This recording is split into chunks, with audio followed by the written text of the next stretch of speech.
They laughed at him in classrooms. They laughed at him in grocery stores. They laughed at him on the streets of his hometown. They said his dream was foolish, ridiculous, impossible. But deep inside, a small flame refused to die. This is the story of Ethan Marshall, a boy born in a town too small to dream, a boy whose heart was too big to accept reality, and a dream so audacious it made everyone's cough. Ethan's hometown, Willow Creek, was a place where life moved slowly. A single street ran through the center, connecting the high school, the small grocery store, the gas station, and the park. Most people were content here. They were born here. They worked here. They married, raised kids, and eventually died here, never questioning if the world beyond the horizon could offer more. Ethan, however, was different. Even at 10, he would sit at the edge of the park at dusk, watching cars streak past on the highway. He imagined those bright, moving lights as paths to another life, a life he didn't yet have words for. One day that will be me, he whispered to himself, eyes glinting with a fire nobody else saw. School was the first battlefield. During a career day in the 7th grade, the teacher asked the students, "What do you want to be when you grow up?" Hands shot up: firefighter, nurse, teacher, truck driver, mechanic. Then Ethan raised his hand. "I want to build a company that changes the world," he said, voice quivering but determined. Laughter erupted like a wave, high-pitched, cruel, unstoppable. Even the teacher forced a polite smile. "That's nice, Ethan," she said gently, but maybe a little more realistic. The word realistic clung to him like a shadow. At home, life was not easier. Ethan's father left when he was 9, vanished without explanation. His mother, Clara Marshall, worked 2 jobs at a packaging warehouse. Nights were the hottest, when exhaustion made her voice harsh, even when she tried to be gentle. Their small house had peeling paint, a sagging porch, and bills stacked on the counter like monuments to survival. Clara never mocked Ethan, but she didn't fuel his dreams either. She was afraid of the world, afraid of it breaking him before he could even try. Ethan often wondered if dreams were for children or for fools, yet even that fear, he dreamed. At 14, Ethan discovered the library's old computers. He typed, searched, read biographies of inventors, founders, entrepreneurs who changed the world with nothing but ideas and relentless persistence. He had no smartphone, no personal computer. A borrowed notebook and a pencil were his tools. He began fixing computers for neighbors. $5, then 10, then 20. Each dollar he earned went into a thin envelope hidden under his mattress. At night, under the dim light of a flickering lamp, he scribbled plans for business that didn't yet exist. Dreams he couldn't share aloud, fears he couldn't speak of. High school made his life a theater of ridicule. By sophomore year, the nickname CEO followed him everywhere, not with respect, with sarcasm. "Hey CEO, when's your first board meeting? CEO, don't forget us little people." Even some teachers smiled at his audacity. Only one counselor, Mr. Reynolds, gave him something real. "Ethan, ambition without connection dies. Don't isolate yourself chasing clouds." He nodded politely, but inside he promised, "They will all see." Senior year, during the school talent show, Ethan stepped onto the stage to present his business idea. The crowd laughed before the first slide. "Bro thinks he's Silicon Valley. Go apply at Walmart." His hands trembled, his voice cracked, but he finished. That night, alone in his room, he cried for the first time over a dream, not for failure, for the audacity of wanting more. A week later, his uncle Tom, a factory worker with calloused hands, pulled him aside. "Dreaming big is dangerous when you're poor. Don't waste your life fighting reality." Ethan nodded, but at night, staring at the ceiling, he realized something terrifying. "If I give up now, I'll live someone else's life forever." The fire inside him grew brighter. After graduation, he did the unthinkable. Instead of a community college, he worked 3 jobs: stockroom, gas station, night cleaning office floors. Every cent saved went into his dream. At 20, with less than $1,000, he bought a one-way bus ticket to the city. Clarence cried quietly as he left, not for disbelief, for love, fear, the same fear she tried to hide behind smiles. The city was merciless. No housing without credit, no jobs without experience, no investors without connections. Couch surfing, floors of strangers, shelters, delivery jobs, warehouse temp work, exhaustion was constant, hunger was a companion. Still, at night, under the dim light of street lamps or borrowed desks, he wrote plans, ideas, dreams that refused to die. At 23, Ethan launched his first startup, a digital marketplace for local commerce. 6 months later, zero traction, no users, no revenue, no investors. Credit ruined, phone shut off, rent unpaid. Outside the closed office door at midnight, he laughed bitterly. They were right, he whispered. Weeks later, back in a shelter, older, broke, ashamed, social media untouched, friends back home were doing fine. A homeless man in his 70s sat beside him and said quietly, "You only truly fail when you stop trying." Ethan said nothing, but the sentence cut deeper than any insult he ever received.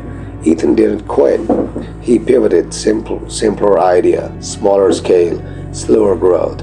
He built a service helping small shops advertise digitally. Cold calling at sunrise, hundreds of no, then one said, "All right, kid, let's try." That one client became 5, then 20, then a waiting list. Slowly, hope whispered again. Ethan's flame was small, fragile, and hidden, but it survived ridicule, failure, hunger, and doubt. The world hadn't seen him yet, but he was coming, and one day the city would know his name. Ethan Marshall's world has always been small, but after his father left, it became smaller still. Walls too thin, ceilings too low, and the air heavy with the weight of silent sacrifices. Some nights the only sounds were the hum of the refrigerator, the ticking of the wall clock, and the faint, muffled snores of his mother, exhausted beyond measure. Ethan knew that in his mother's silence, in her weary movements, in the way her hands trembled slightly when she carried groceries upstairs, there lay a story far heavier than any schoolyard insult. Ethan's father, David Marshall, had left without warning. No note, no phone call, just gone. The memory of that night haunted Ethan. He had been 9. A storm raged outside, thunder shaking the windows. His father had promised to help him with homework, to watch a movie, maybe tell a story. Instead, by the time Ethan returned from brushing his teeth, the house was empty. Moments later, the realization sank in. He wasn't coming back, not now, not ever. The house was silent in a way silence never should be. It was the silence of abandonment, of a promise broken so completely that it echoed in every corner of a small living room. Clara Marshall, a woman whose spine carried the weight of the world, worked 2 jobs to keep the household afloat. Days were spent at the warehouse, evenings at the packaging plant, nights spent catching up on bills, ironing clothes, and preparing what little food they could afford. She rarely spoke about her exhaustion, but Ethan noticed. He noticed the way she rubbed her temple at the kitchen counter, the way her shoulders slumped after lifting a box heavier than she should have. One winter evening, she sat at the kitchen table, her hands buried in the folds of her cardigan. Ethan asked quietly, "Mom, are we going to be okay?" She looked at him, eyes tired but unwavering. "We will," she said softly. It was not confidence, it was a promise, and in that promise, Ethan found a sliver of hope. Money was always tight, bills stacked like small tars on the counter, rent due notices slipped under doors, utility warnings etched in red ink. Ethan often watched his mother silently shuffle through the mail, trying to make numbers add up, trying to stretch pennies across a week that felt endless. "You shouldn't worry about it," she would say when he asked for $1 for school lunch. But he did worry. He felt each coin each crumpled note as if it were a direct reflection of their survival.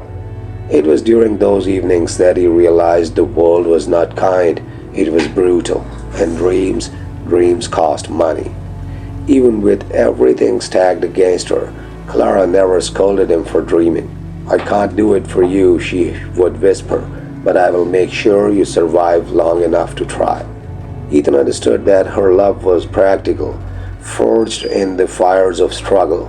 It wasn't flashy, it wasn't loud, but it was enough to keep him alive, mentally and physically. At night, he would watch her sit by the dim kitchen light, scribbling lists, memorizing numbers, counting coins, planning meals that stretched too far. He wondered if he could ever be that strong, that quiet, unyielding force that faced the world with no fanfare. At school, ridicule was loud. At home, the quiet burden of survival was heavier.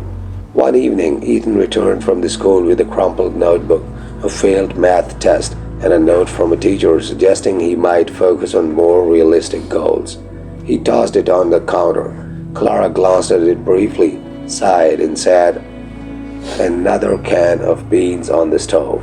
"You can't let them define you," she said softly, almost to herself. Her words didn't solve his problems. They didn't make the laughter at school stop, but they became a mantra he repeated silently at night, in the dark, when the house felt unbearably small. "I will not let them define me." Ethan's neighborhood was small, but the eyes of the people were everywhere. Mrs. Holloway, who lived 2 doors down, would comment on Clara's tired expression. Mr. Dunham, the butcher, would ask why Ethan was always carrying a book under his arm. It felt suffocating, but in the whispers and sideways glances, Ethan learned something vital.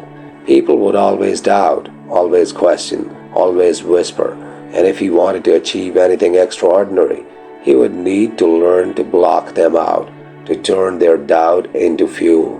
By age 12, Ethan had begun helping neighbors. He mowed lawns in the summer heat, he fixed squeaky doors, he carried groceries for elderly neighbors. Each job paid a few dollars, but more importantly, each job taught him responsibility, trust, and the small mechanics of how the world actually worked. Ethan learned patience, he learned to negotiate, he learned the small wins add up, even if the world seemed intent on crushing your spirit. One particularly cold night, Clara had fallen asleep on the couch. The house was silent. Ethan sat at the tiny kitchen table, notebook open, pencil in hand, and for the first time in weeks allowed herself to cry. Not for school failures, not for ridicule, not even for hunger. He cried for the life he wanted, for the dreams he longed to chase, and for the world that seemed determined to tell him no. And in that moment he made a vow. "I will survive. I will try. I will not let this down, this world, or anyone else tell me what I can do." It wasn't a grand epiphany. There was no sudden magic. One evening, Clara handed him an envelope. Inside was $10 she had saved from her shift, quietly, without telling him. "Use it for your ideas," she said, her eyes shining with a mixture of pride and fear. Ethan felt the weight of her sacrifice settle on his shoulders. It was not much, but it was everything. The small flame of his ambition flickered brighter, fueled by love, hardship, and the certainty that failure was not yet an option. Ethan began to understand wealth was not always about money. It was about resourcefulness, ingenuity, endurance. He saw his mother stretch meals creatively. He saw her repair worn clothes instead of buying new. He watched her make plans silently, almost invisibly, ensuring they survived each week.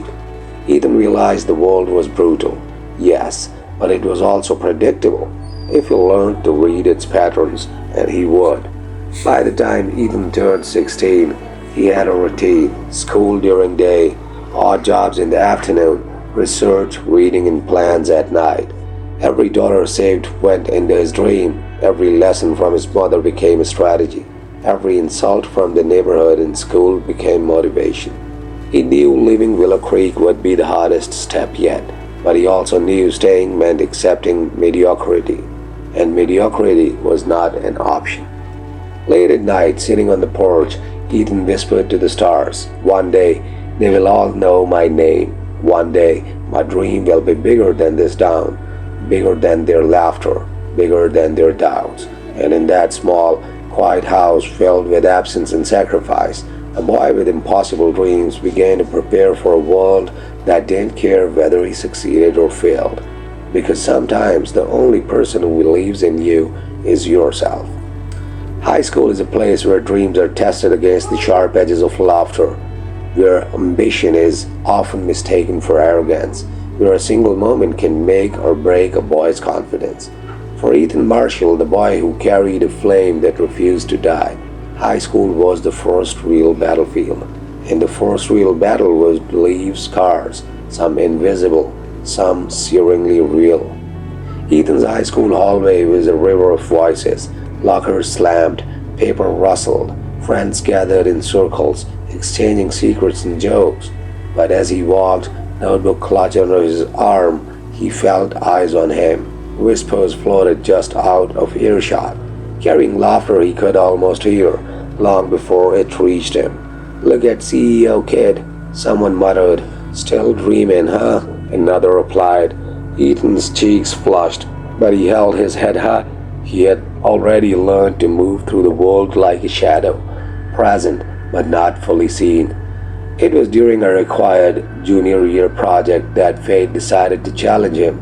The teacher announced each student will present a project they're passionate about.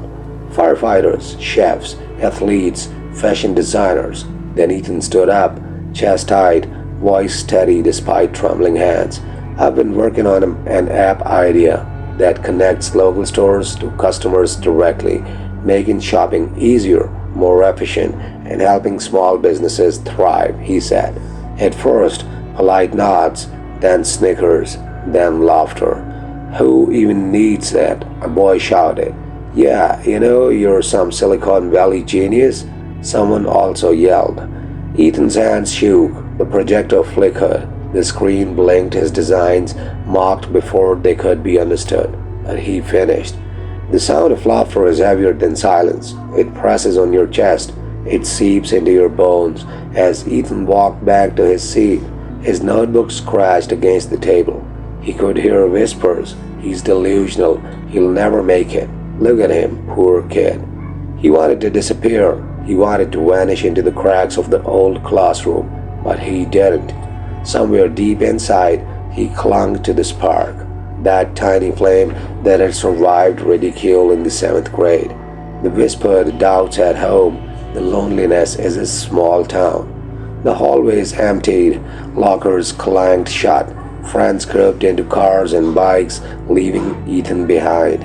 He lingered, staring at the notebook in his hands, pages filled with ideas, sketches, potential strategies, all mocked, all invisible to the world around him. A few classmates lingered near the doorway. "Hey CEO, when is your IPO? Don't forget us little people." Ethan swallowed hard. He could feel the embarrassment crawling up his neck, the shame clawing at his chest. He wanted to run home, hide in the dim light of his room, and pretended none of this mattered. That evening at home, the house smelled of stale coffee and reheated soup. Clara was at the kitchen table, counting bills, balancing receipts, silently praying she could make rent again. Ethan didn't speak at first. He simply dropped onto the floor near his bed, pulling the notebook close. Tears came unbidden, not for failure, not even for mockery, for the weight of wanting something so badly that the world refused to see it. He whispered to the empty room, why do I even try?" And in that silence he made a choice, a decision that would shape the rest of his life. "I will try anyway." The next morning, Ethan visited his guidance counselor, Miss Reynolds, seeking advice or perhaps forgiveness for daring to dream. She listened patiently as he recounted the ridicule, the laughter, the humiliation.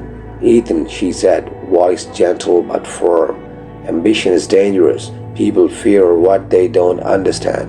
But that fear, that mockery, It can be fuel. Use it. Let it drive you instead of destroying you. Ethan nodded, unsure if he understood fully, but her words planted another seed. The idea that public humiliation could be a stepping stone, not an anchor. For the next few weeks, Ethan walked the halls differently, not with arrogance, not with anger, but with quiet determination. Every insult, every snicker, every whispered comment became data, patterns to analyze, motivation to harness, fuel for late-night planning sessions. He stayed after school, fixing computers in the lab for spare change. He researched apps, business models, and startup stories. Every CEO jab from classmates became a reminder, I will prove them wrong. The annual talent show was another test. Music, dance, comedy, poetry, all performed flawlessly. Then Ethan stepped forward with his presentation, a 5-minute pitch for a small idea he had been developing quietly for 2 years. The audience snickered before he even spoke. Someone shouted, he thinks he's Mark Zuckerberg. Another, go back to your hometown, nerd. His hands shook, his voice cracked, the projector flickered, but he finished.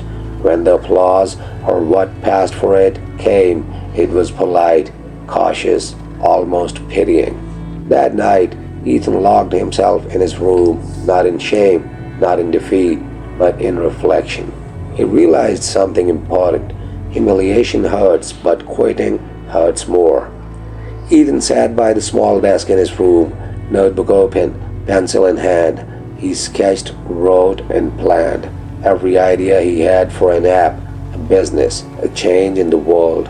He imagined a future where laughter no longer defined him, where ridicule became irrelevant, where success wasn't permission, it was proof. And slowly, the tears dried. The first fire inside grew hotter. Days later, Ethan's Uncle Tom, a man with rough hands and a lifeline of hard work, pulled him aside. Ethan, he said, wise grave, dreaming big is dangerous when you have nothing. Don't waste your life chasing clouds. It will break you. Ethan nodded, polite, respectful. But at night, alone, staring at the ceiling, he whispered, I'd rather be broken chasing clouds than safe in mediocrity. The decision was made, the path chosen, the fire was unstoppable. For the next year, Ethan threw himself into small, achievable projects. He fixed computers for neighbors, he sold homemade repairs. Every dollar saved went into a small envelope, hidden under his mattress. He researched endlessly. Every free hour, every borrowed book became a lesson.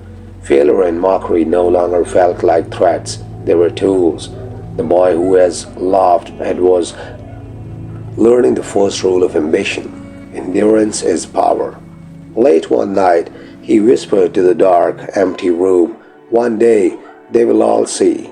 One day I will be bigger than their laughter, bigger than their doubt, bigger than this small town. The notebook lay open, pages filled with scribbles, dreams, calculations. The flame that started years ago by the roadside, watching headlights disappear, had grown into a steady, unyielding fire. And this fire would not be extinguished, not by ridicule, not by fear, not by anything in the world. Ethan Marshall was preparing for the life the world had laughed at.